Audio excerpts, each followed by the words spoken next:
Hey guys, I literally woke up about 20 minutes ago, fed my cat, lit some incense, and having some coffee. I can't even see the incense because the camera isn't the greatest. This is my laptop camera, so this is why I literally never use this camera and I always use my phone because the camera quality is very distorted like this. But lately, whatever I upload onto my YouTube channel by my phone is not being published.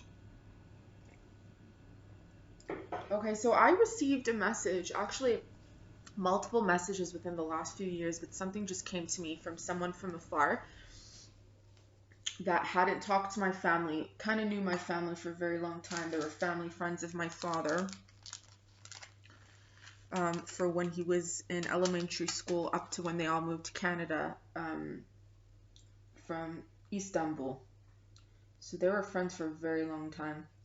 So this person contacted my mom and confronted my mom about this whole thing about me and all the abuse and everything. And they said my mom and my family, including my sister, of course, they denied everything and turned it on me and said, like they do all the time, they do this to everyone, that I'm the troublemaker, that I don't cook and clean, that I lie, that I'm spoiled, that they do everything for me, and that I've never paid for anything.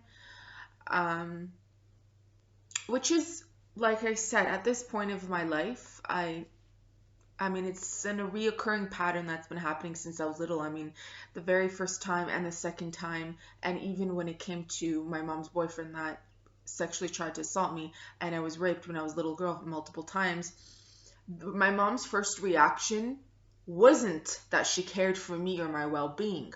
My mom's first reaction was, what is everybody going to think of me? Everyone's going to find out I'm a bad mother. So you have to understand that even my sister, she has a very similar mentality as my mom, which is deny, deny, deny, deny, deny. I'm spoiled. Well, whatever you choose to believe is up to you. But at the end of the end of the day, if I'm so spoiled, if I don't cook or clean, if I don't pay for anything or work for anything, okay, let's just say I don't. Let's just say I never did. What if I was lying?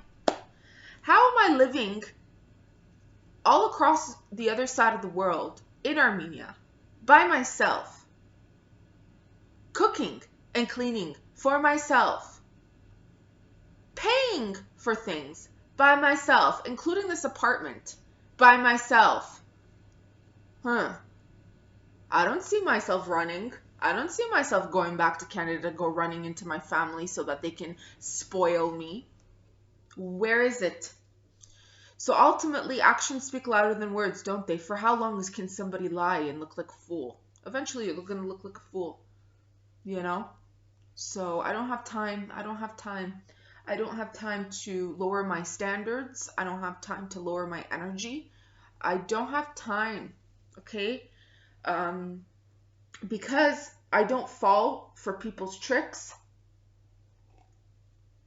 The only thing that kept me with my family legally, I could have left my school, my household when I was 6, 7 years old. Again, legally, I could have left when I was 14, 15. Again, legally, I could have left when I was 18, 19. When I say legally, I mean the governments were involved. Okay, that's how fucking severe it was. That's how severe it was. And I'm just going to leave it at that because it's not important to get into detail. Again, my story was shared of my youth at an organization called Norlu Singumri. The director had contacted me when I was supposed to go move to Yerevan back in 2018 because I was going to work at a women's shelter. They had given me a job. So the director of Norlus contacted me. She literally, for 1 hour before I even went to Armenia in Montreal, we were talking on Skype for 1 hour. And she begged me, please, please come here. We need you here. So I went. So for a little bit, I did volunteer there, not for very long, but then we got a Women's Fund of Armenia grant. I did a few events. to talk about my life story of when I was raped as a youth and what my parents and my mom did, and how, the story was shared to lots of people. There was an event that I did. Like I said, it was funded by Armenia Fund, Women's Fund Armenia. And then I also did events with Reiki, color therapy, other types of therapy, so that young girls who are afraid to speak up, or not even, sometimes they don't want to speak. Like when I was young, I never spoke about shit like that. No way. It's only now I talk about it. When I was younger, no way, no way, no way. Never, never, never, never, never.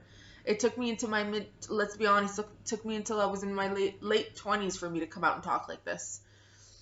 About my family? No. So that's why a lot of people didn't even know. They wouldn't know. They wouldn't know. So if you're a woman in Armenia, you're looking for help, you can contact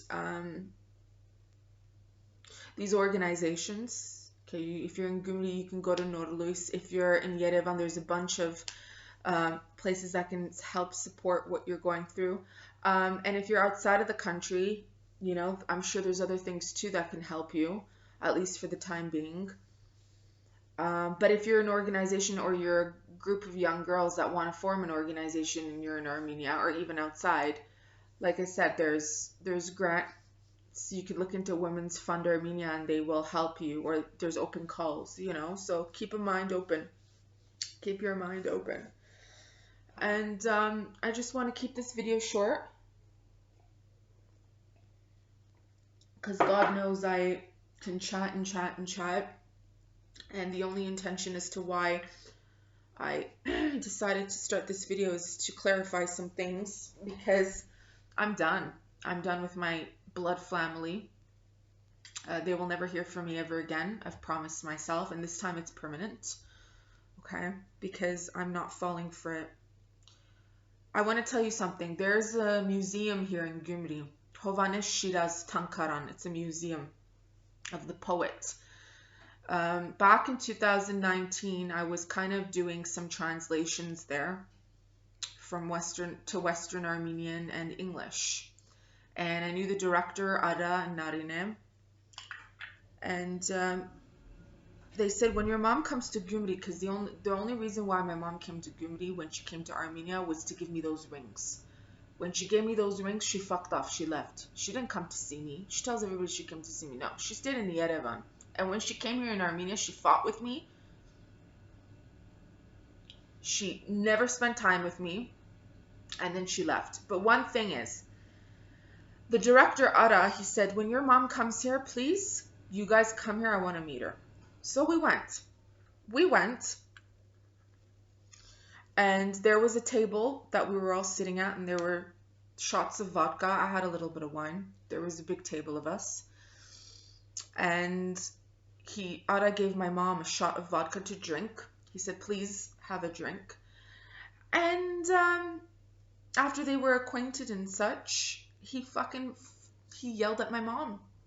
He yelled at my mom in a very strict manner. And he said, you're full of shit, basically, to my mom. Whatever you say, whatever you tell people about your daughter is full of shit. And I don't even need to hear your side of the story, because he goes, I can see what your daughter's worth is. I can see how your daughter operates.